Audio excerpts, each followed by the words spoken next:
Hey builders, real quick before we get started, did you know that we had a YouTube channel? So if you ever want to see the video version of this podcast, plus get access to all kinds of other video shorts and trainings, all for free, just look us up on YouTube. We're at Mind Steps on YouTube, and I would love to see you over there. Okay, now on with the show. You're listening to the School Leadership Reimagined podcast, episode 238.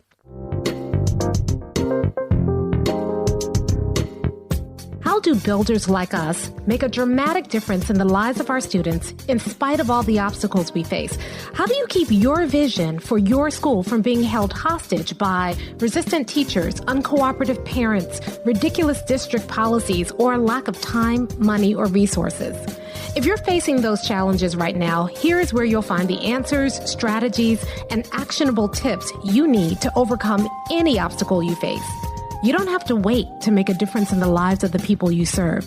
You can turn your school into a success story right now with the people and resources you already have. Let's get started.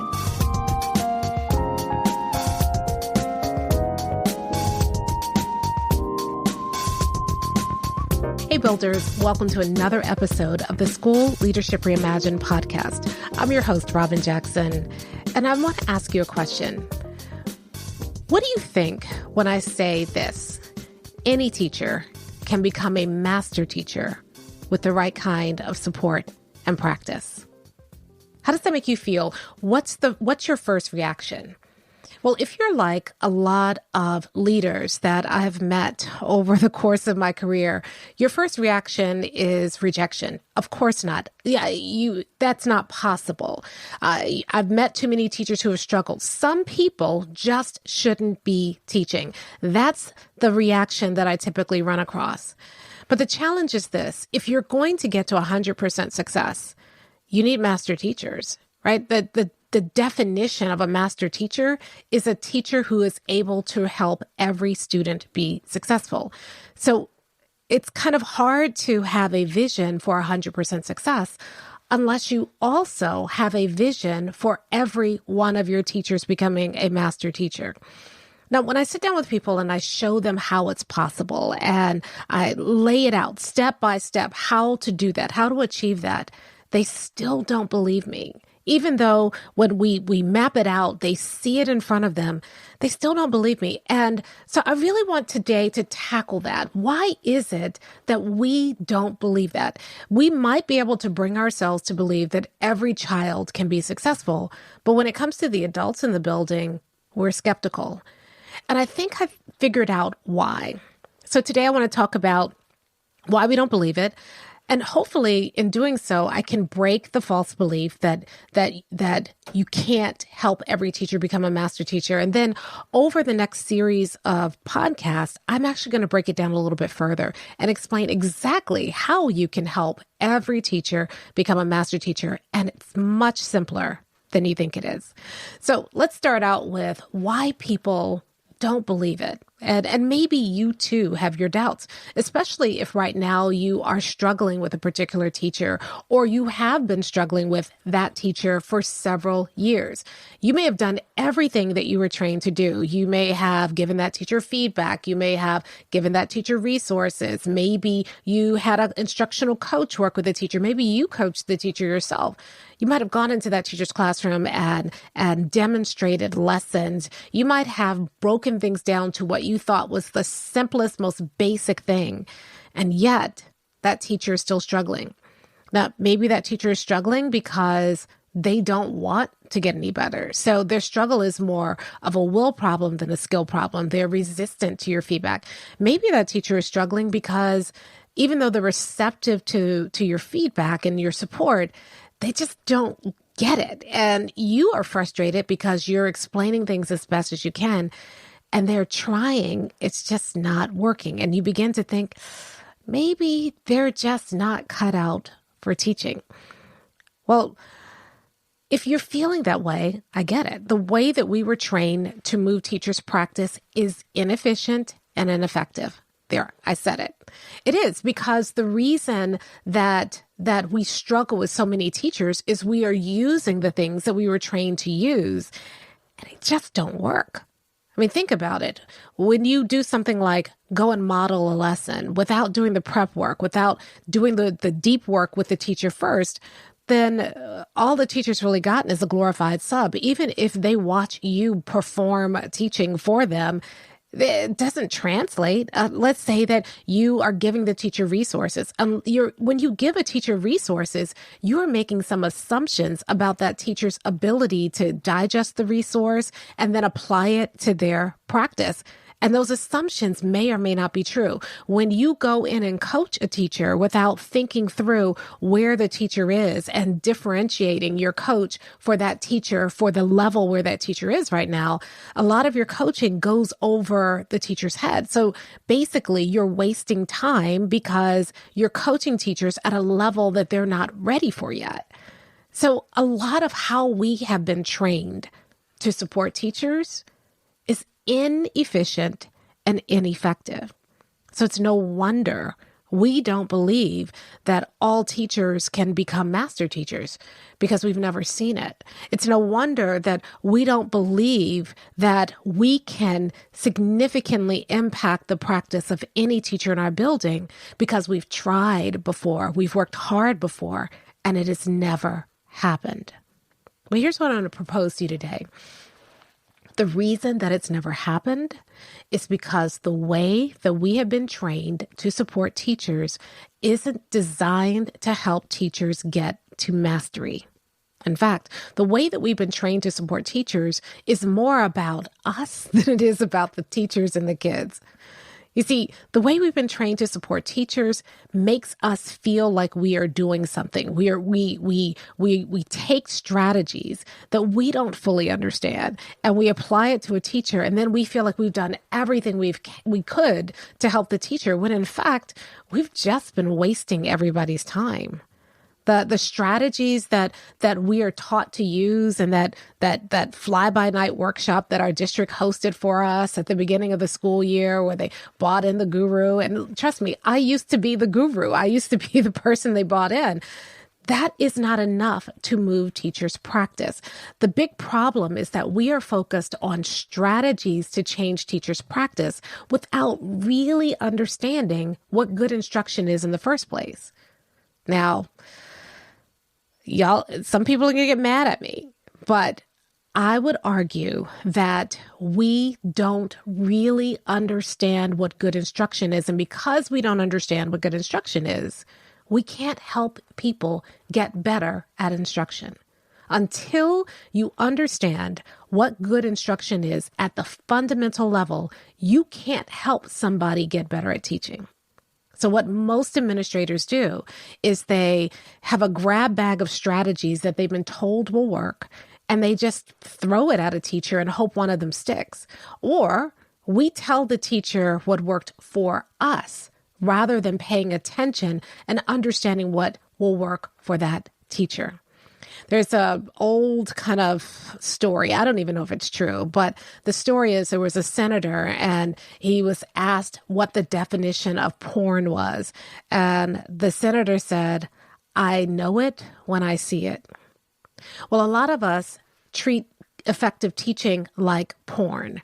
We think we'll know it when we see it. But do we really? I know we have evaluation tools and instruments and checklists and all kinds of things. And we go into classrooms and we observe teaching. But all we're really doing, we're naming teaching behaviors. Did the teacher provision the classroom effectively? Is the teacher asking high-level questions? Is the teacher aligning the activities to the standard? Those are teaching behaviors. And then we go and give teachers feedback where we say, here are the behaviors that I observed. Here are the ones that I didn't see. Add those to your practice and stir. And we think that's going to change teachers' practice. But again, we're making assumptions about what teachers understand, what they can do. And we think that if we just spit our feedback all over teachers, that's enough to move practice. Problem is, half of the words that we're spitting out to teachers, we don't truly understand. Do we really understand what alignment is? Do we really understand the principles that undergird provisioning? When we talk about classroom climate or routines, do we really understand why routines are important and which routines are important and how teachers can build student ownership over those routines? Or are we just going through our checklist and spitting out this education babble, edubabble, and so that we look smart, and then hoping that the teachers are able to figure out what we ourselves don't understand and apply it in the classroom so we can see something different according to our instrument? People get in classrooms all the time. They use their instruments. They make up their own instruments, and they still don't have 100% success. Why? Because those instruments are in the way of our understanding of great teaching. Those instruments name teaching behaviors, but they don't capture the principles of effective teaching. And so as a result, we don't believe that our schools can actually achieve 100% with the people and resources we already have, because we don't know what to do with the resources and the people we already have. We don't believe that we can achieve 100% success because we don't really understand what it takes to get there. And as a result, we are performing leadership, but we're not practicing buildership. So let's take a step back and let's really understand what good teaching looks like. And in order to kind of illustrate this, I'm going to tell you a story about when I was a teacher. So when I first became a teacher, I was a high school English teacher. I taught 11th grade English. I taught some 12th grade English too. And then I was straddling, and then I went to 11th grade. Now, 11th grade English was the year that the kids wrote the research paper. And you probably have told me this story again, because it's one of the big epiphanies for me as an educator that happened when I was teaching these kids. Now, interestingly enough, when I did my student teaching, I taught the research paper. And I remember my mentor teacher had a really good system for teaching the research paper. She didn't leave anything up to chance. Every aspect of collecting research, understanding research, to writing the paper, she kind of had resources. She mapped it out. And before that, as a college student, I learned how to write a research paper. I'd never been taught really how to think through a paper from start to finish. It was a huge skill. And I remember in freshman composition, learning to write a research paper and loving writing research papers after that. I used to dread them before then, but after that, I loved it because the system made sense to me. So those two experiences, one as a freshman learning to write a research paper, and then as a student teacher, seeing my mentor teacher kind of really unpack and unravel the mystery behind a research paper, really impacted me. So when I, as a teacher, began to teach the research paper, I used that knowledge to teach my kids the research paper. But my big problem was this. The moment I said 10-page research paper, my kids just shut down. I remember a kid once said, when I said, okay, now we're moving to the research paper unit and we're going to write a 10-page research paper. I remember one kid who said, well, count me out. I've already failed. You might as well give me an F right now. And other kids groaned as well. And over the years, we would do things, I'd add more steps to the strategy. I'd break it down even more, taking kids step by step. You can do it. I was working myself to death. My kids were working really hard. And every year, there was a large percentage of my kids who just stopped coming to class, who just gave up because they just could not believe that they could write a 10-page paper. And I remember sitting down and trying to figure out, why weren't my kids successful? Now, if you really think about it, a student who may not be strong in English may not be their favorite subject, they're not interested in writing a research paper. Most of the research paper topics that we do in school, we try to make them interesting. They're not interesting. So over time, it's just not motivating. They're not motivated to write the paper. They may not have the skill set they need to sustain an idea over 10 pages. They may not have the stamina as a writer. There were all kinds of challenges. And so my question was, how do I make writing a research paper rigorous but foolproof? Instead of leaving it up to my kids' motivation, which it may not exist, instead of leaving it up to my kids' skill, which again, may not exist yet, how do I make the process foolproof? So I remember going in front of my classroom and saying, all right, we're going to write a 10-page paper. Everybody, people falling out dramatically, kids, kind of tightening up, nervous, worried. No one was excited about it. And I said, okay, what's the problem? And the kid said, I've never written a 10-page paper before. And I said, okay, that makes sense. But have you written a 2-page paper? And the kid said, well, yeah, we write those all the time. I said, okay, we're going to write 5 2-page papers. And that's what we did. We took that research paper, we broke it down to its most elemental parts, and the kids turned in 2 pages at a time. I kept them. I gave them feedback. So they're getting better as they progress through the paper. And then I held on to them. And then once they turned in their last paper and I'd gone through and given them feedback, I told the kids, all right, today we're going to put everything together. I handed them back their 5 2-page papers, and we spent a class period writing paragraphs that were transition paragraphs from one paper to the next. And when we were done, I said, congratulations, you've just written a 10-page research paper. I still get goosebumps when I think about it because the kids would look and they couldn't believe what they had done. They were so shocked. And not only that, the papers were good. It wasn't just 10 pages slapped together. They all had written a 10-page research paper. And having done so, they now felt like it's easy. Anybody can do it because they had done it. Now, what does this have to do with you? Most of you don't believe in your hearts that 100% success is possible. You might believe it's desirable. You might really want it in your heart, but you've never seen it happen before, so you don't believe it's possible. And if you have to rely on the teachers you currently have, you don't believe it's likely to ever happen. Because you can't imagine how you're going to get there with the teachers in front of you.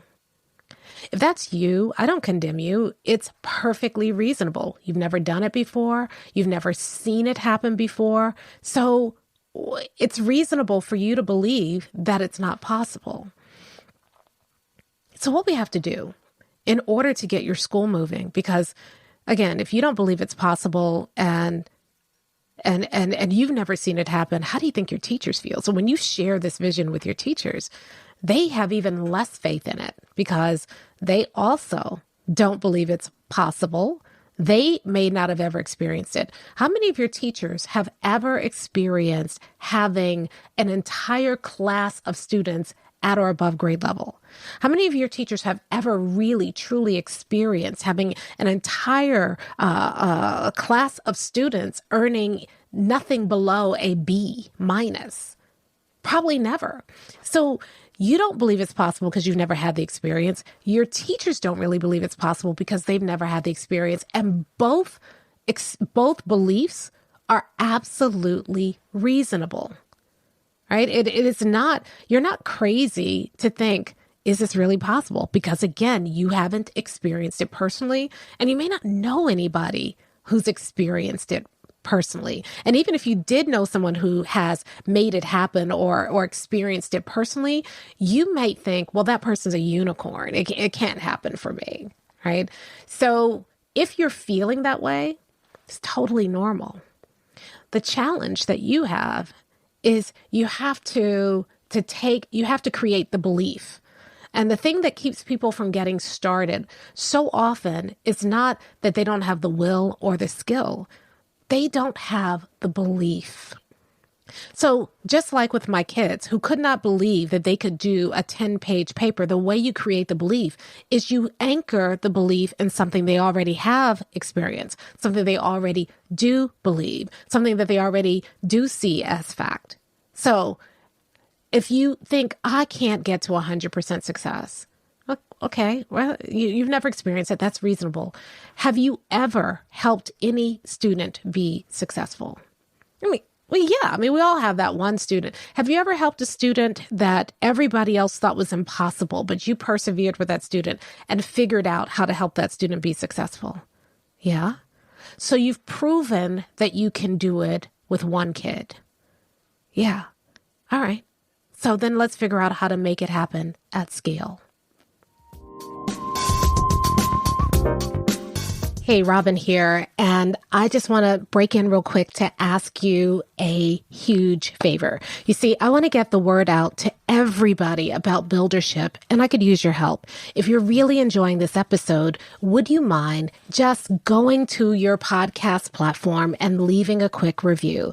You see, the reviews get the word out. They tell other people this is a great show. Other people who have never heard of School Leadership Reimagined before can hear about it, and you'd be sharing the word about buildership. So would you mind just leaving a quick review? It would mean the world to me. Okay, now back to the show. Now I can believe because I have proof. I have seen it in my own practice. Now, what about a teacher who's never had success with one kid? You can say, have you ever worked hard at anything and figured it out and found a way to be successful? Anything at all? And the teacher says, well, I mean, nothing school related. All right, but anything. Well, yeah, I did X, Y, and Z. All right. So then you already know you have the ability to do hard stuff, to persevere, to learn. So all we have to do is channel that same ability into your classroom, into these kids, into this work, and we can help you be successful. The first step is to take the thing that feels really big and chunk it down to something that feels doable in the short term so that you can build on that. And then once they do the short term thing, you're creating momentum that now you can have belief in the 100%. We have several builders in Buildership University who started out with that 100% vision and went to their staffs, and their staffs said, I want to believe, but I don't know that I can do that. I don't know that we're able to do that. I think it's important, but I've never experienced it. And instead of condemning people or making people feel bad for a perfectly reasonable response to 100%, they just said, all right, what can we do? What do you feel like we can do? Now, they don't let people say, well, I think I can get 80%. No, what 100% thing can we do?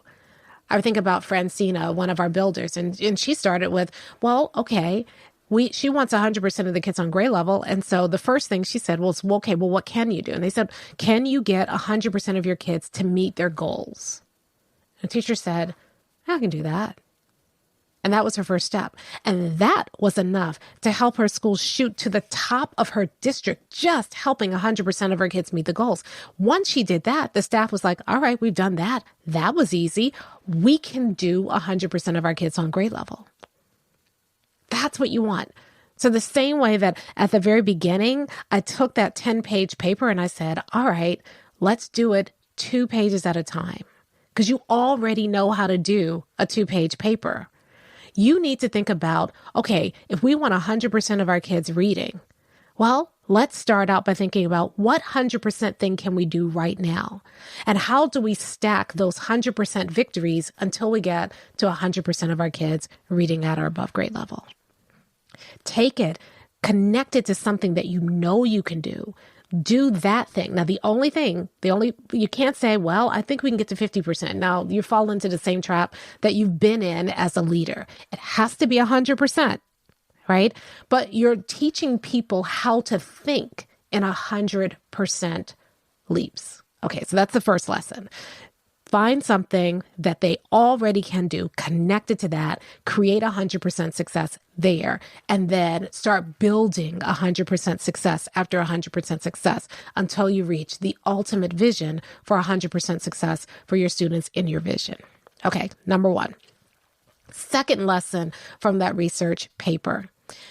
I cannot teach kids how to write a research paper unless I truly understood the process. And I broke it down. I created packets for them, and I broke down every single step in the process, and I took kids through each step. And instead of waiting until the end and having them put it all together to write a research paper, I rewarded every single step. All right. So the first thing we had to do is we had to find 10 sources. The moment they found 10 sources, we looked over the sources, we analyzed the sources, made sure they were great. They got 10 points for those 10 sources. That 10 points was going to be included in their final research paper grade, but they got that 10 points right then and there. You need to do the same thing. What are the steps that it takes to help somebody achieve 100% success? Have you really thought about that? Now, those of you who are in BU, you know that we're doing that process as a part of your one plan. So when you create that one plan, you're breaking it down. You are looking at it, and the better your one plan is, the more you understand your one plan, the more you will be able to build your teacher's capacity around achieving that 100% success. But this is the step that most people skip. They say they want 100% success, but then they leave that success up to chance. If you truly want your kids to be successful, you need to understand what it's going to take to help kids be successful. And here's where what I said earlier about great teaching comes into play. Most of the number one thing to help kids be successful is great teaching. Most of us don't understand what great teaching is. And I'm going to say something that may ruffle a few feathers, especially because it's a little controversial, but I'm going to say it anyway, and then, you can fight me later. There are really only 7 principles that you need in order to create 100% success in a classroom. 7 principles of effective instruction. Everything else that you do is just a preference. There are only 7 things you absolutely must have. Everything else is a preference. Now, people are going to say, well, we need PBIS. PBIS is a preference. It's a program. We need to have tier 1, tier 2, tier 3 instruction. That configuration is just a framework. It's a preference. You could have no tier 1, tier 2, 3, tier 4 instruction and still get 100% success. We get stuck on programs rather than understanding the principles that these programs capture. If you understood the principles, the program doesn't matter. And so we overcomplicate success. We overcomplicate instruction because we layer all these things on top of it. And they're all just preferences. I prefer this framework over this framework to help me achieve my goal. That's it. So instead of burdening teachers down with, our scores are in the toilet, so we need this program. We have to show improvement this year, so we need this program.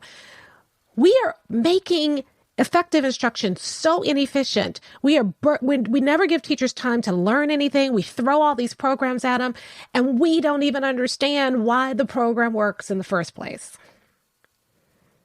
So, if you want to be successful, you just need 7 things. The first thing is, do your teachers understand the kids in front of them? Do they understand their needs? Do they understand their learning needs? Do they understand their social emotional needs? Do they understand the kids in front of them? Now, how you help teachers understand that? Totally up to you. But if any program you're using doesn't help teachers truly understand the students in their classroom, waste of time. Second principle, do your teachers understand where kids are going? Do the teachers really understand what kids need to know and be able to do by the end of the school year? In most cases, in my experience, No, they don't. And unfortunately, in most cases, neither do you. So you don't even know where you're trying to get kids. Yeah, you know the standards. Yeah, you know, I get so frustrated with like people are like, oh yeah, we unpack the standards. And I'm like, all right, so what do kids need to know and be able to do? And they got to go get a book. And then they show me the book where they circle the nouns and underline the verbs. And they still don't have a fundamental understanding of what it is kids need. They read me the curriculum. They read me the artifacts of the curriculum, but they don't understand what kids need to know and be able to do. Now, I wish that I had time on this podcast to kind of break it down, because it's really only 5 things kids need to know and be able to do. Then you layer content over that. So it's very, very simple when you look at it at its most elemental level. It's not 25 pages and books of stuff. It's 5 things that kids need to know, be able to do. And it's really around how kids are thinking. And if you can help kids understand that, it doesn't matter the content. I mean, the content matters. I'm not saying it does. Like, I'm just saying that those 5 things go across every content level. So those 5 things are true in math, reading, science, social studies, gym, cooking, doesn't matter. Those 5 things are elemental. So if you can teach kids how to think in those 5 ways, they can handle any content and they can handle any test. It's that simple. But do you understand that? Like, once you understand that, then I can get, you give me any curriculum and in 5 minutes, I've got the curriculum. I understand it. I know it. And I also know how to teach it. Listen, I'm not a subject matter expert, but if I can look at a curriculum, look at the standard, understand what the standard is asking of kids, understand how to teach it, and then you can feed me the content. But that's how you have to understand things in order to be able to achieve 100% success. Do you know that? Do you know how to do that? And if you don't, then it's no wonder you can't help teachers improve, because you're grabbing at the things that make you feel like you're doing something and you throw that at teachers, but all you're doing is overcomplicating the act of teaching and preventing people from achieving mastery in teaching. Okay, so do you understand? Do your teachers understand the kids in front of them and their needs? 2, do the teachers in front of you understand where kids are going? Do they understand the standards well enough to be able to understand what the standards are asking of kids so that they can begin to teach kids? And then number 3, do the teachers have the self-efficacy? Do they believe in their ability to teach kids? This is an important one. It's one we overlooked. You don't see this on anybody's checklist, but it is critical. Do your teachers believe in themselves? Do your teachers have high expectations of themselves? Half of the will problems that are happening in schools right now are because we don't build the efficacy of teachers. So if you just did that, if you just gave teachers some simple tools, you gave them time to get good at those tools, you built their efficacy, then you don't have to worry about motivating people. They're self-motivated because they have efficacy. And half the time that the teachers are not doing what, I would say more than half of the time, actually, most of the time that teachers aren't doing what you're asking them to do, it comes down to an issue of your system that you're asking teachers to follow disincentivizes teachers to follow the system. It doesn't build their own feeling, their own sense of efficacy. And as a result, they can't do it. So do your teachers have a sense of efficacy? Number 4, do your teachers have supports in place throughout the entire learning process to both recognize when kids are struggling and to help kids quickly get back on track when they do struggle? It's really simple. Instead, what we do is we wait till kids fail and then look at the data 3 months later and start panicking. If you just had an ongoing system of support all the way through, if I could see, first of all, do I know what struggle looks like? Do I understand that? And then do I have supports ready for when that happens? Have I anticipated where kids are going to struggle and done things to make success more likely for kids? If I just did that, I wouldn't have kids struggling. And I would get better and better and better at it to the point where my kids wouldn't need the supports at all. Number 5, am I giving kids feedback that they can use to improve? And am I collecting feedback from kids and adjusting my instruction to make sure that I'm better meeting their needs? Number 6, do I focus on the most important things that kids need? Or am I just kind of working my way through the curriculum and not thinking about the pacing and the quality of the instruction that I'm providing? And then number 7, who's doing the work? Am I doing all the work and the thinking? Or am I building kids' capacity to take on more and more ownership over their own learning? That's it. You do those 7 things and all kids are successful. Everything else, just a preference. So here's what I'm going to do. Over the next several podcasts, I'm going to break down those 7 principles of effective instruction a little bit more, but I'm going to do it from the lens of the builder and talk about why they're important and why that needs to be our focus. Because if you want to achieve 100% success, you got to have those 7 things in place. But the good news is, A, they're only 7.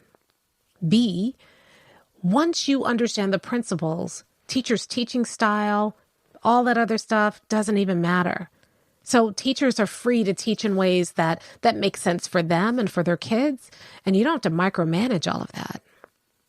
And then number 3, no matter what the trends are, no matter where the education system is going, no matter where your district is going, these principles will apply. So you can teach them once and build people's capacity in these 7 principles once, and they will always work no matter what, which means people have time to get really good at these principles before moving and then before being asked to move on to something else. They can continually practice these principles. And in fact, the better you get at them, the better you can manage all the other changes that are happening in the district. That's it. 7 things. You know, if I hold up a water bottle and I hold it up in the air and then I let go of the water bottle, what will happen? It drops every time. It doesn't matter if I am motivated or not motivated. It doesn't matter if I want the water bottle to drop or I don't want the water bottle to drop. It doesn't matter if I have experienced water bottles before or this is the first time I have a water bottle. If I let it go, it will drop. Why? Because of the law of gravity. Gravity works no matter who is holding the bottle. The same thing is true for the 7 principles. They work no matter who is applying them, which means that they'll work if a teacher isn't motivated. They'll work if a teacher doesn't have a great personality. They'll work if the teacher is new or the teacher's a veteran. It doesn't matter who's holding the bottle. The principles work. And so if you really want to get to 100%, number 1, you got to make sure that you build the belief. You have to build people's belief. And a lot of times, building people's belief means you have to rely on the experience they've already had and build that experience and create momentum until they can believe in 100% success. And then number 2, you have to really understand what it's going to take to get there and break it down so that success is inevitable. Anything else leaves success up to chance. So over the next few weeks, we'll break this down a little bit more. But I'm interested in your thoughts, your questions, your yes buts, your whatabouts. So meet me at the inside of the School Leadership Reimagined Facebook group. If you have questions, I'll be in there this week. If you do, post your questions in there and we can continue the conversation in there. And if you want to learn more about the 7 principles of effective instruction, I wrote a book about it. I wrote a book almost 20 years ago, and it still applies. It still works. And so the book is called Never Work Harder Than Your Students and Other Principles of Great Teaching. And you can get it anywhere books are sold. That's it for today. But stay tuned because over the next several weeks, we're going to break down the exact steps it takes to achieve 100% success in every single classroom, like a builder.